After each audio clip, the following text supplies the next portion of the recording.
and then the Gigabyte Marines just run over the rest of the game. Yep. Well, let's see if TSM change very much up. For the time being, they're still going to invest that ban onto the cannon. They do not want to give it to Stark or even Slay, given that you can mix and match it between the two roles. And speaking of Slay, let's talk real quick about bottom lane Ziggs that's won 2 games in a row now, because this is a very unusual pick that was very popular back at the start of Spring Split. And TSM is saying, you know what? Get this out of my game. Yeah. 80 carries. Where's the Bork meta? Yep. To be fair, it is a very safe champion to play in the AD carry position. It's difficult to really play wrong unless you have poor positioning and you're always sitting on the front line. You just sit back, you throw out this poke, your ability to siege is really unmatched. And now Slay could very well be forced onto an alternative AD carry. He has brought out the Ashe and the Caitlyn and the Varus during the group stages, so he definitely has these champions in his pool. But the question is, which direction do they want to take? Conventionally, he has been more of that utility AD carry for the side of the Gigabyte Marines. LeBlanc, a ban Wow. TSM has banned during the second phase the past couple of games. Going to go ahead and add that to their first phase ban roster this time around. One more ban from the Marines. TSM actually not targeting the jungle at all. No, they're not. Now, I would expect the Graves to come out from the Gigabyte Marines, unless, I mean, they did, the Gigabyte Marines did bring out the Kha'Zix into Svenskaren's Graves in Game 1, so perhaps they actually just want to take the Nautilus off the board. Oh no, the Lulu, okay, that actually makes a lot of sense. So now I wonder if TSM actually maybe go for a first pick Gragas here. Now, it has been a big consistent pick for Stark, but instead they're saying, you know what, we have more priority on getting ourselves a strong bottom lane. Yep, the Karma locked in first and foremost, and they did it fast, too. They were not hesitating locking in that pick. Getting that one for themselves. Remember, the Biofrost has been drawing a lot of attention in the second half of the ban phase from the Gigabyte Marines as well, so getting that support in there is going to force them to change that strategy up a little bit. Now, I wonder if you go for a Graves and either a Gragas, or you lock yourself in the Ashe. Because bear in mind, this is more of a comfort pick for Slay. It does provide an engage tool, and it is a pretty safe AD carry for Slay. And then if you want, on your next rotation, you can get yourself the Gragas. But I feel like if you're TSM, you want to get yourself the Gragas now. Safe top laner, see what else Stark can bring out into this matchup. He's not actually got pre-existing information, by the way. He's just making these predictions as they happen.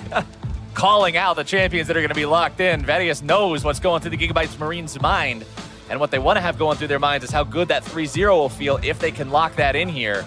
But Graves and Ashe, the first couple of picks of their draft. TSM, now thinking about that Gragas that you mentioned earlier. But nope, instead they decide to lock in the Lee beforehand. They want to put Sven on this again, even though his performance on it was not phenomenal in game number 2. They still say, look, this is one of his staple champions. This is one he's known for. This is one that he can get us back into this series with. Yeah, and I think that he has the ability to do it.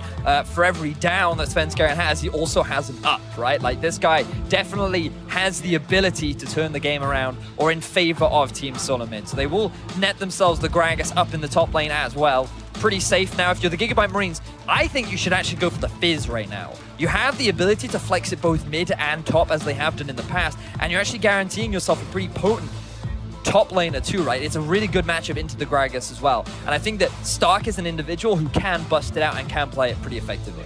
Well, TSM has now taken away 2 of the picks. Oh my goodness. Okay. Now this was a support that was brought out during group stages from Archie. He played the cannon with the Sona before. So it is a very squishy champion. It is something you have to be very mindful of. However, it's great into champions like Karma who are very poke heavy. She's not quite the same as Nami, who's very much disengage orientated. She follows the style of the Gigabyte Marines who want to fight, and they want to do it in a big 5v5 scenario. Well, that's definitely going to be an interesting pick to see. One thing I was going to mention was how TSM has taken away 2 of Gigabyte Marines' picks in the previous 2 matches. The Marines were running Karma and Gragas in both of those games, and now TSM is going to be using those. Kha'Zix also one of those champions that was showing up in both games so far, but the Marines have opted for the Graves instead this time. Remember that in game number 2 it was banned. Game number 1 it was picked up first by TSM and Svenskaren. Now into the second part of the bans, Varus will be removed by the Marines, and TSM decides to take Rumble off the table, keep it away from Stark. So I expect, I was just about to say a second AD carry ban to come out, except I was more expecting the Caitlyn rather than the Lucian. But we do know that Turtle is the sort of player that can play both the aggressive along with the utility style of ADs. Now I think that he is hedging a little bit more towards that Caitlyn pick. Will be delayed a little bit in terms of spike, but we'll still have a very strong laning phase. And we also see the Fizzban there. We talked about how it has the ability to go into both the Gragas and also the mid lane. But I feel like the Gigabyte Marines are guaranteed to save their mid lane pick for last. So if you're top, in terms of safe picks, I'm just trying to consider what you could go for. I mean, Camille was recently nerfed, but you could still theoretically pick it into this matchup. Starkey could also go for something like a Renekton as well. Does fall under his champion pool, and it would give him that pushing ability up in the top half of the map. How do you keep doing it? Just one after another, after another, after another. Renekton locked in on the side of Gigabyte Marines. We talked about this team in general and the research that we did into them going into the start of MSI play-ins. We talked especially about how Renekton Elise is one of the favorite combos for Stark and Levi. Just get in there, be aggressive in the top part of the map, right? Do crazy stuff with that lockdown, that early power, as TSM decides that their comp is going to feature Ezreal and Syndra as the carries. Now, I don't think Optimus should go for Zed here. It's so much harder to kill the AD carry when you're going up against a composition like that. I feel like you would go for something a little bit more utility-based, it seems. Now, he did bring out Zilean on day one of the plans. This goes against the typical playstyle that he is used to, but it puts more of the emphasis on the rest of his team. Optimus is confident after the performance, especially, how can you not be confident in Levi, right? He is playing the Graves, he is playing the carry, and the ability to siege and their ability to poke is so strong with the Gigabyte Marine. So this is a composition that they are very comfortable with, whereas TSM, they've built more of a poking pick style of composition, which takes a while to scale. So I want to see more slow, gradual play from the TSM squad, and I don't want to see them fall prey into these little skirmishes that Gigabyte Marines are so effective at forcing. Problem is, with the pick composition, it's hard to pick people when they're instantly brought right back to life. That's true, very true. So the Zilean ultimate could be very effective at shutting down the main mission of TSM in this game, but they're going to have to make sure they find a way to work around that if they want to keep themselves afloat in this series. One more win for Gigabyte Marines will take them into qualification for the main MSI event, send TSM to the last chance match on Saturday in what would be one of the biggest upsets that we have seen in a while. But it's so close to being a reality for the Gigabyte Marines, the representative from the GPL. Surprised everyone in week number 1 by going 5-1 in their group, and some people would argue that it probably would have been a 6-0 if the last game would have mattered, but they had the spot already locked in, so still the best record in their group.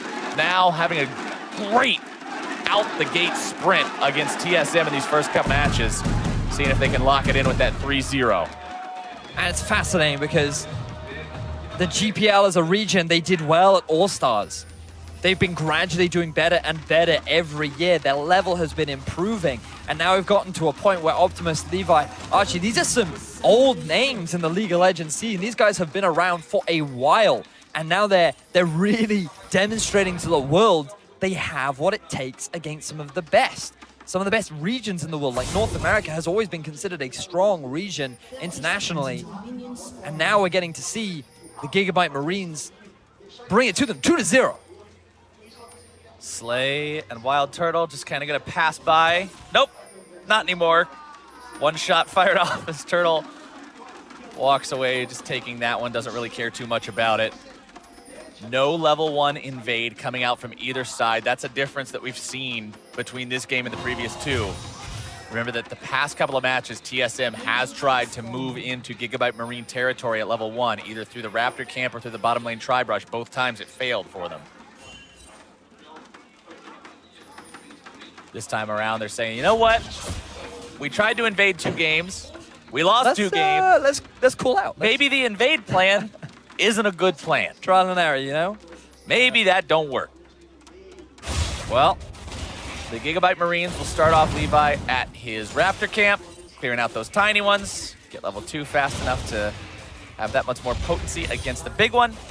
Svenskeren starting his own Raptors, but Lee Sin is not the best Raptor-taking champion without a decent leash. He goes pretty low doing this. Normally you start with the W because it just gives you a bit of extra defense, and the utility that you get along with the heal is actually pretty effective. I think it's about a 6-second cooldown on W, so it's actually it's the better option when going up against the Raptors, and you kind of need the pull from your mid laner. So it's not too bad for Bjergsen. He still won't lose that much in terms of the shove because Optimus, I mean, he's playing Zilean, right? Like the bombs, pretty high cooldown early on. Right. But my eyes are also on the bottom lane. Like, what can we expect from Walton and Biofrost into a matchup that you don't commonly see from the Sona? Pretty low in terms of mobility, but actually they get the level 2. Archie in some trouble here. Turtle needs one more Mystic shot to do it, but will not find that. Slay having to use the heal to keep his support alive. Now, this is much more calculated aggression from the bottom lane of TSM. They realize that they hit that level 2 spike and they want to try and take advantage of it. Sona's trading power isn't the best when your opponents have a lane advantage. So for the time being, they're just going to be on the back foot, focus on sustaining, dealing with the poke coming out from Karma. And they largely will deal or lose out on the push simply because of how great Karma is during these early levels. Looks like it's time for Levi to work his way into the enemy jungle, Vedius. 3 minutes into the game. It's about that time. Oh, here we go. The gank from behind.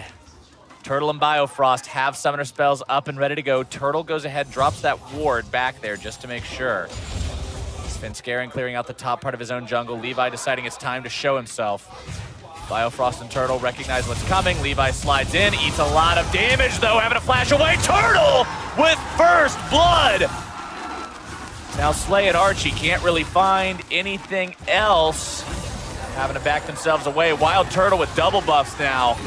Very scary to deal with. Levi, his aggro finally comes back to bite him. And we were talking about the bottom lane, and you couldn't ask for a better start. Double buff as the action continues in mid. When asked for a better start, this might be one, except, yes it is. Svenskeren, he misses the Sonic Wave, but they still have the setup they need. And TSM is off to a phenomenal beginning in game number 3. That's a lot of minions crashing into that tier 1 turret. Oh, it is. Optimus does have the teleport, so we'll be able to soak up some of it. But largely, this is not going well. And Stark! Okay! Stark's just going to be slapped around. He got to play this role the past couple of games. Now Haunter's on the champion. Anything you can do, I can do too. And this is much more of what we were expecting from TSM. The synergy between Sven and Bjergsen to get him going in the middle lane. Haunter demonstrating his proficiency up in the top lane. And this is not typically what you would expect from the Renekton, but he's playing into the minions. He actually uses the Fury in his Slice and Dice. He no longer has the heal on his Q because it's on cooldown. And that's what results in him losing out on the 1v1, so just poor management of his passive right there. But also in the bottom lane, the fact that Levi comes in from the flank. You expect him... Oh, now we see a gank in mid. Okay, Bjergsen, no flash available. Does have cleanse if that could get him out of some trouble. Getting himself away. Svenskeren jumping in, just trying to protect him a little bit better. Bjerg low, but still okay. Svenskeren going to go ahead, decide to get back to base.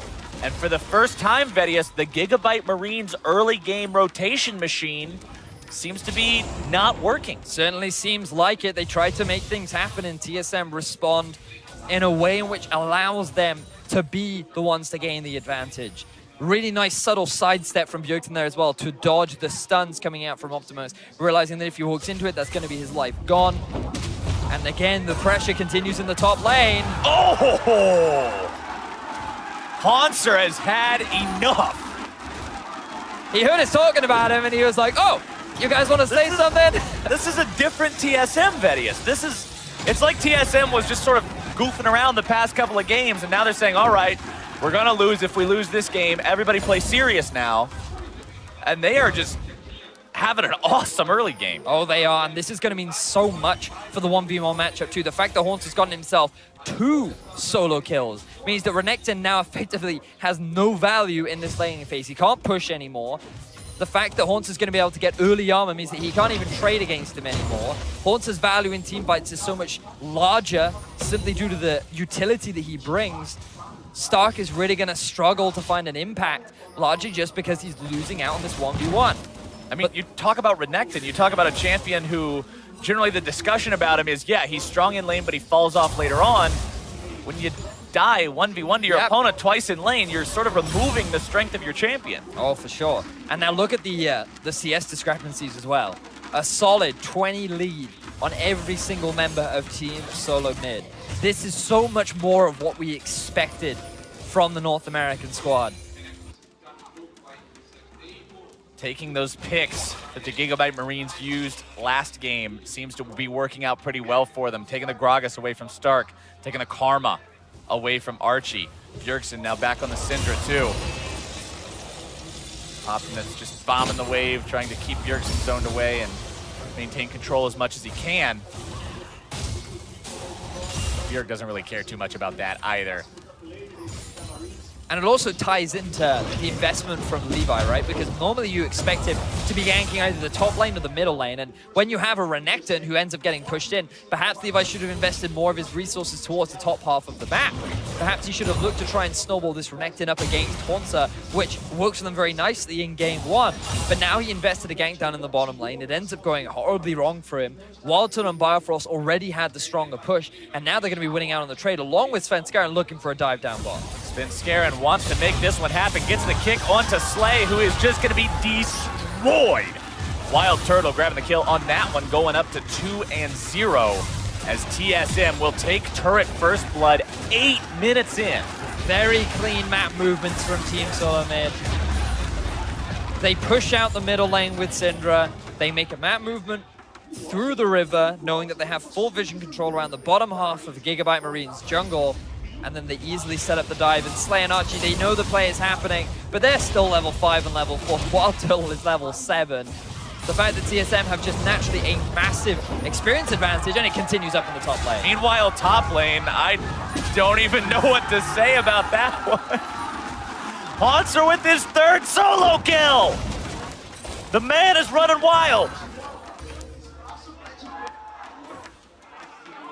True Shot Barrage fired off, not gonna find its way onto Optimus, predicting him to maybe back up in that brush, but he won't be. 5,000 gold lead onto TSM right now. Svenskeren taking down the Elemental Drake, the first Elemental Drake of this series that will go the way of TSM, Vedius. Oh boy. That was close. I mean, it's tough to know, right? TSM are just playing immaculately right now. They are really putting the hurt onto the Gigabyte Marines. We just saw such great early play on all 3 lanes. The dive in mid, the turnaround in bot, the solo kills up top lane. And those solo kills, that's the Hauntzer that people were exactly. expecting to see coming into this game. That's the guy who, remember, in NALCS this split, we had a lot more Korean talent coming into the top lane. There were a lot of questions about whether the current NALCS top laners from 2016 would be able to stand up against them. And Hauntzer just rose to the occasion, still being one of the best, if not the best top laner in the NALCS. And then to come into this series in the first 2 games and just have subpar performances that he didn't accomplish a lot on, this is his redemption. Yep. And if you're the Gigabyte Marines, that now you have to try and figure out how to play from a 5K gold deficit against a team that knows extremely well how to snowball their advantages. Know that they've kept their bottom lane in the bottom half of the map, but I expect to see Biofrost start roaming around along with Svenskeren and maybe even Bjergsen too, to invest deeper vision so they can start taking these other tier 1 towers and extend their control over the game. And playing from that kind of a deficit is always hard, but it's especially difficult when you have a team like Gigabyte Marines whose experience doesn't lend them towards that situation ever. This is a very dominant team in the GPL. They're never sitting at a 5,000 gold deficit early on. This is not something that normally happens. So, but also getting 2-0'd by the Gigabyte Marines is also not what normally happens to teams from mid, right? So the fact that they've been able to bounce back in such a... Oh, even stealing the damn wolf. You will have nothing, Gigabyte Marines. And you will like it. Gigabyte Marines trying to hold their own jungle, but as soon as Hauntzer steps up, they gotta step back. And Gragas very, very scary right now. Optimus and Slay trying to get their fancy feet on, dodge away from some skill shots. Turtle gonna be in some trouble and deleted. Just a little bit too far forward. Wouldn't be a TSM game if Wild Turtle didn't get caught. If Wild Turtle didn't get caught at least once, I don't know what we'd be watching, but that's a catch that's gonna buy Gigabyte a little bit of time maybe, or the TSM push might just take this down regardless. TSM feel that they have the level advantage, they have the gold advantage, and they're gonna go for time. Very nice combo from Hauntzer.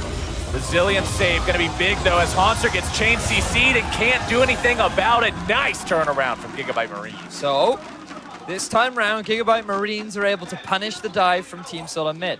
They feel confident enough to try and set up onto the tower that they can even go for the dive. They feel like, hey, you know, we've got such a big gold advantage. There's no reason why, at the very least, we can't burn that Zillion ultimate. They are not expecting the return from the Gigabyte Marines. Good flash there from Slay. Slay staying alive. Archie barely surviving, even after exhausting the Syndra.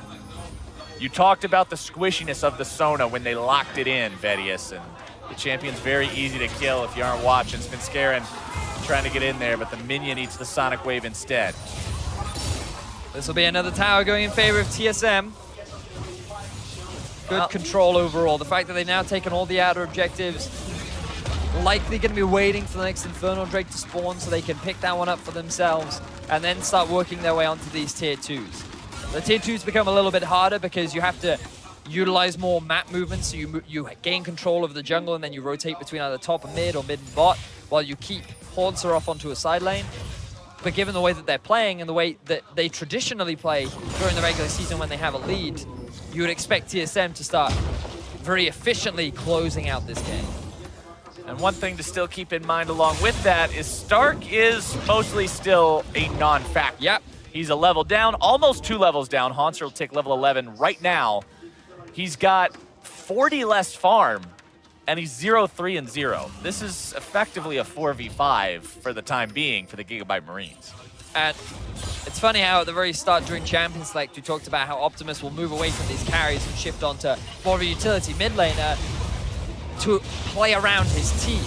Right. And the one instance where he does, Levi isn't having the same sort of game that you would expect from him. Stark is dying 1v1 in the lane. The bottom lane ends up going horribly wrong because of Wild Turtle and Firefrost getting the turnaround. So now Optimus can't really have an impact either because he's got no team to play around. Right, it's just the situation that he put himself in by picking a utility mid laner instead of something like a Zed, or instead of something like a Syndra that we see Bjergsen on again this game. 0-0 and 1 for him. Morello Namicon and Sorcerer's Shoes. He's got the cooldown reduction and the mana he needs to just keep on spamming. And a blue buff always makes that job easier to go with it. 50 seconds till Infernal Drake spawns, and you can bet TSM's going to be locking that one down. Only 14.5 minutes into the game, and TSM have a 5,500 gold lead.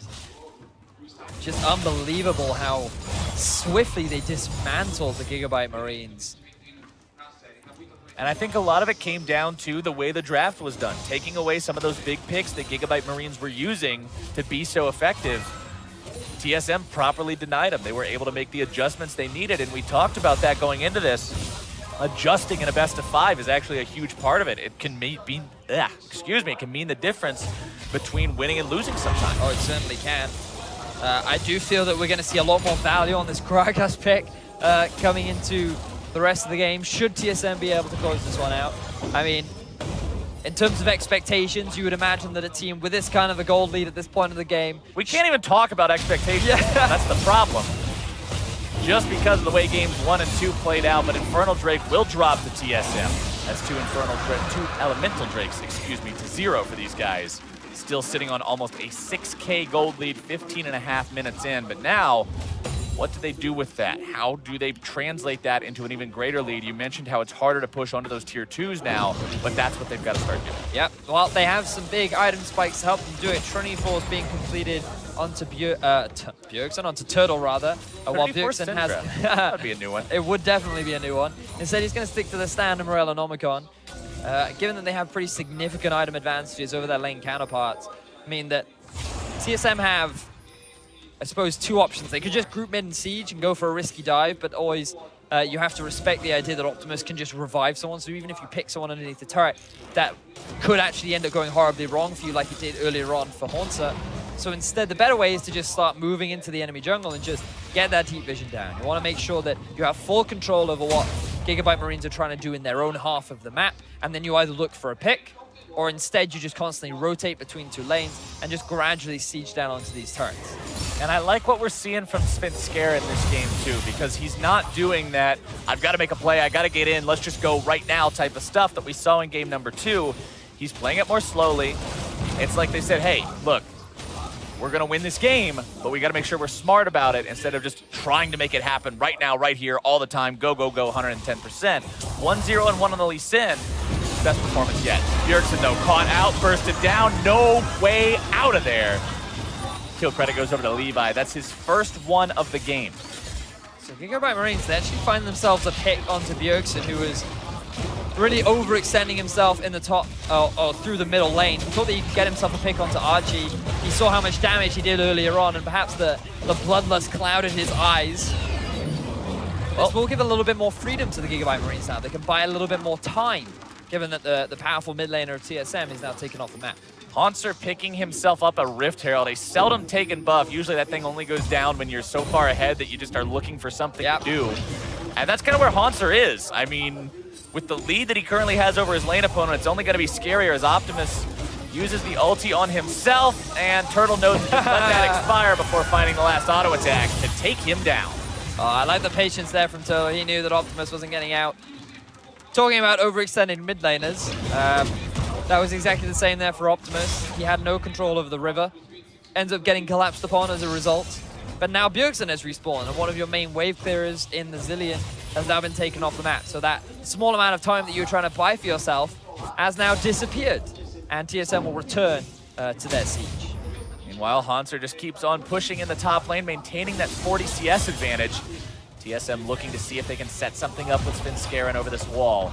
A ward will spot him out, so Slay and Archie are very aware of exactly what these guys are planning. Levi getting himself away from Hauntzer, who uses the explosive cast to buy himself some time, flashes over the wall, and he'll be out of there. He buys enough time, distracts enough members of Gigabyte Marines for the rest of TSM to take down the tier 2. It's just desperation plays now from the Gigabyte Marines. Teleport and 3 men were invested into trying to kill Hauntzer, and he walks away scot-free without even taking that much damage. Now the arrow lands on a Bjerg. Oh, Bjergsen again going to be locked down, but Optimus is out of there. Cannot even chrono break himself. Nice catch from TSM along with another tier 2. The turnaround from TSM as Gigabyte Marines try to make a play happen was so clean. The Gigabyte, they just got completely zoned away from that engagement, and it allowed TSM to pick themselves up another tier 2 tower. Full control. This is the TSM that the fans and the viewers were all predicting to come into this series. Absolutely is. This is what a lot of people wanted to see from game number 1. It was just kind of, where are they? What are they doing? Where has this TSM been for the first couple of games? But it seems like they finally found their mojo. They finally found how they're going to be able to win this, and they show no signs of stopping. There have been a couple of picks onto Wild Turtle, onto Bjergsen, that have paid off for the Gigabyte Marines and have allowed them to stabilize a little bit.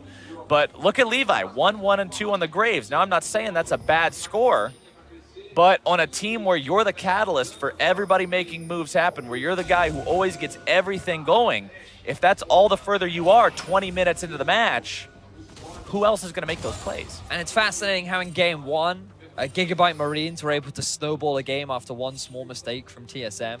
And now here in game 3, we see exactly the same situation except in reverse, where TSM, they were able to find a small window with which they look to punish, but then also you have to give props because Hauntzer made his own advantages in the top lane. That was no gank. That was the, I mean, I suppose it was, that was just 1v1 outplay. But that was just Hauntzer destroying his lane counterpart. Hauntzer doing Hauntzer things. Levi also, that mistake at the level 3 gank bottom side, just, that was essentially gifting double buffs and a kill over to your opponents. It's not like Svenskeren was there and turned it around. Yeah. Levi just made the wrong play. He did. He was not expecting the burst from Bifrost, that's for sure. And now the Baron is up. You can see how much vision is invested from TSM into around the red buff area of Gigabyte Marines. This could be Stark dying once more. Uh-oh, Stark. He has to pop the ulti just to try to stay alive. And flash. And he's still dead. Oh! Brutal. Oh, it's gotta hurt. 4-1 and 1 on Hautzer's Gragas. Sunfire Cape plus Iceborne Gauntlet. Stark can't even hurt the dude. And now it's a 5v4. They're gonna push onto the inhibitor turret itself here in the bottom lane. If they can take that inhibitor down, that's the most important one for going for Baron. Remember, pressure on the opposite side of the map makes it very hard to contest that, especially this early on into the game. Still 10 seconds or so before Stark makes his way back into the game, and TSM is not going to risk it. Instead, they just allow Turtle to take the T2 top and back themselves away. Very patient play from TSM, taking their time. It would be so difficult for them to lose this game, so there's no need for them to do anything crazy, right? Like, why give your opponents windows with which they can come back? Instead, just take it calm, be cool, Your 1% loss opportunity is doing something stupid in the enemy base, so Exactly. why not do something smart and not allow yourself to do that? Exactly. So Baron is another option for them. They can just continue with what they're doing. They know that Haunter will win this 1v1. I think after the 4th time, you'd be pretty confident that Haunter could win it. Pretty convincing argument at this point, I'd say. Haunter 4-1-1, 0-4-0 for Stark. Even though there's 3 kills on the Marines, he's not been a part of anything so far. 70 CS now, too, separating these 2 top laners. The Flame Horizon is a-coming, but the game might end before we even get there. Yeah, it actually might. We're coming real close to this one potentially being over. If TSM can lock away this victory, they're over 10,000 gold up just 23 minutes in. Bottom lane inhibitor exposed. Vision in the upper river around Baron. 2-shot barrage fired through. Not going to steal the red buff away like he did the Wolf earlier. Good attempt. No, it was just mostly for scouting purposes anyway. If I'm nitpicking, I feel like Sven at this point should be moving more with Biofrost to start getting vision around the entrances to the jungle of Gigabyte Marines rather than doing his Krogs, but it is naturally nitpicking. Meanwhile, Haunter is pretty overextended in the bottom lane, but he's level 15 at 23.5 minutes into the game, so I think he's okay. And the pressure will just continue. A lot of focus is being spent around this Baron, and TSM have to be very careful about how they play this because we've seen the smite wars between Levi and Svenskeren, and I do feel like that Levi is currently winning in the head-to-head. Yeah, you don't want to take the 50-50 here. That's another one of those throw conditions we were talking about, just opening a window for your opponents to maybe come back into the game. TSM would much rather just zone them away, find some kind of a kill, make it a sure thing. Turtle very strong, 4-1-0 on him. QSS to get out of any CC-based troubles, working on that Blade of the Ruined King to go with his Mana Moon and for his Trinity Force. But now with control wards here in the pit, it's time for TSM to start up Baron. Full vision over the Gigabyte Marines jungle. The Hawk Shot will be used to spot out the Baron, but I don't even think there's much that the Gigabyte Marines can do about it because they're going to have to face check Haunter. Svenskeren and Turtle are essentially just dueling this. Levi wants to get in over the wall, but instead he's just going to be killed. He will come back through that Chrono Shift, but not in time to get in there as Svenskeren secures Baron. Haunter goes over the wall, and he is just going to 1v2 these guys all day long. Grabbing the kill onto that Gigabyte Marines Graves, and now looking to make it the Zillion 2. Svenskeren comes in, grabs himself the kill, and that's 2 plus Baron for nothing. Going the way of TSM. Very easy Baron takes. Stark, he's just trying to get the scraps. Gigabyte Marines, they're not even going to go bother back to base. They know that the game is done. They know that there's nothing that they can do. Levi tries to get the steal, but then Haunter, he's just too strong. He's so strong in this game right now. And that's going to be pretty much all she wrote. They take down the top lane inhibitor turret, take down the top lane inhibitor. Mantra Inspire is going to keep this team as strong as humanly possible. Levi now back alive. Stark going to be juggling around. Svenskeren able to go in, find the kick backwards onto Slay, who's going to escape for now. Turret destroyed though. Wild Turtle pouring some damage back into the fight. The Nexus now down below half. Slay going to be dropping next. And ladies and gentlemen, we are heading to Game 4. I was not expecting the Game 4 to come in this order. No. But I, in some ways, was expecting it to happen. TSM with an exceptionally clean game. Yeah. Not only did they punish the mistakes of Levi down at the bottom lane, but they also built their own advantages in the mid lane with Sven and Bjerg, and Haunter getting himself so many great solo kills up in the top. It was just